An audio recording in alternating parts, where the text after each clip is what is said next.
How many times have you woken up refreshed after sleeping for 8 to 10 hours, or felt like a zombie after a sleepless night? This contrast tells us how important sleep is to our bodies, and that perhaps it can even affect our longevity. The longevity therapies I'm most excited about are sleep, diet, and exercise.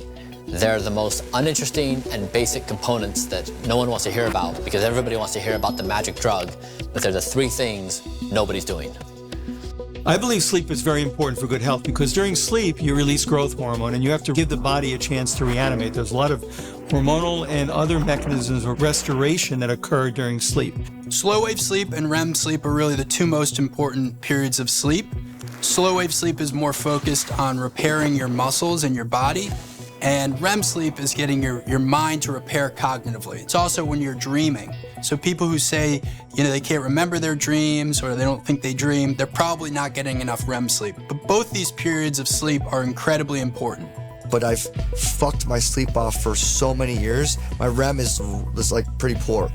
So I'm trying to figure that out the best I can so that my energy is as full as possible from a renewable source. People will say like, oh, we're having dinner. It starts at 8. Like, 8? Are you kidding me? Like, we are so heading upstairs at 8 to go to bed. Because I lived a life where I was always exhausted. And it's like you're burning the candle at both ends and it catches up to you. And at some point, you can pay the price in a heavy way, especially if you're doing what I do. I used to say I'll sleep when I die. I used to sleep, 5 hours, 5.5 hours being my max. Sometimes 4, which, is not good. You can't sustain that. And I think everybody has a variance in their capacity. But when I was doing Life Force, of course, I had to do the homework on sleep. And I interviewed some of the top sleep experts in the world. And one of them said to me, Tony, I'll prove to you beyond a shadow of a doubt the value of more hours of sleep. I said, okay, tell me. He goes, we did a study on 1.6 billion people. I said, that's total BS. No one did a study on 1.6 billion people. He said, yes, we did. All the countries where people have daylight savings time. And he said, you'll find this in every single country.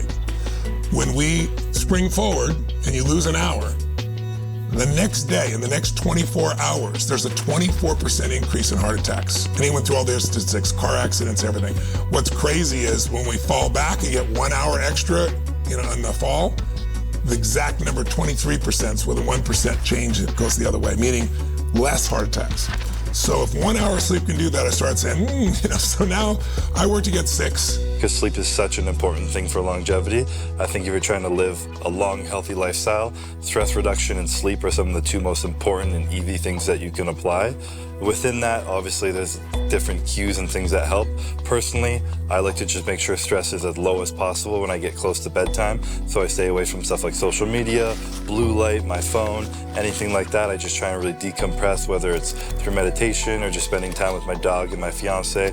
I wear these blue light blocking glasses, which prevent blue light from coming in your eyes, and you can feel your brain relax as you put those on because you're preventing any harsh lights coming into your body. Because naturally, humans were meant to go to sleep when the sun came down and when it came back up. And now with artificial light and everything, we've kind of thrown off our circadian rhythm. I'm in the 99.4 percentile of quality sleepers. Now, if we just got good sleep, the world may change.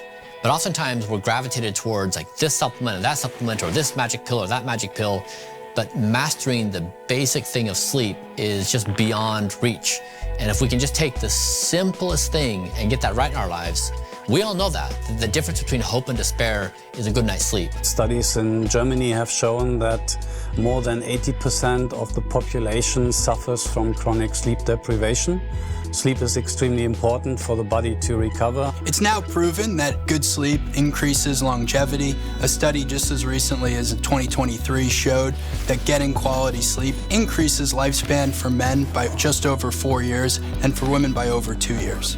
It's been found that if people have inadequate sleep, in the short term, it can cause metabolic disturbances. For example, higher blood glucose levels after as little as 2 days of interrupted sleep. So the connection between sleep and aging is absolutely key.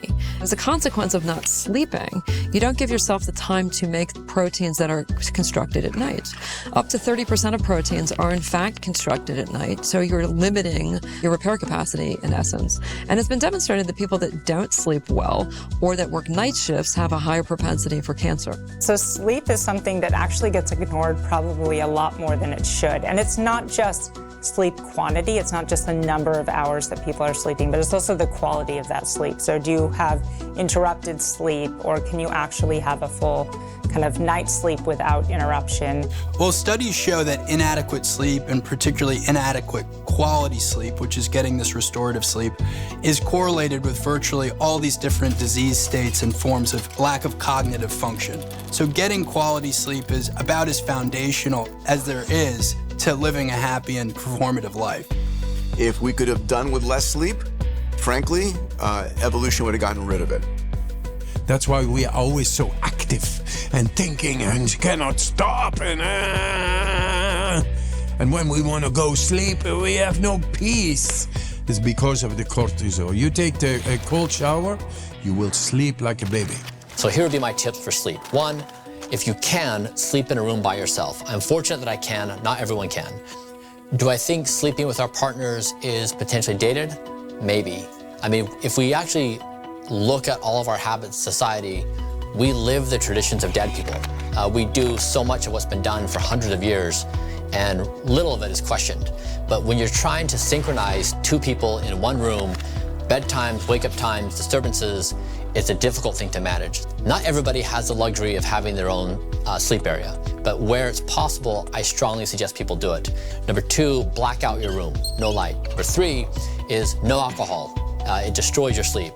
4 is be mindful of how close you eat to bed. I currently fast for about 10 hours, which is a lot, but try to eat, give some time separation from your last meal to when you go to sleep.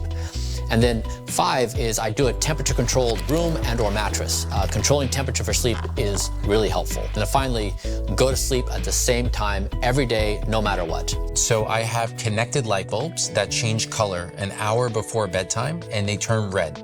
So it looks a little bit like the red light district, but it actually helps to produce melatonin in my body. And so when I do put my head down on the pillow, I fall asleep quickly. I wear earplugs so that no outside noise or family members that might be moving around will disturb me. And then I also have a sleep mask on, again, so that no light comes in contact with my retina, even with my eyes closed. Now we're at this amazing era in the history of technology where in a very small, tiny form factor, you can actually continuously measure your sleep and understand what are all the behaviors that you're doing to maximize restorative sleep.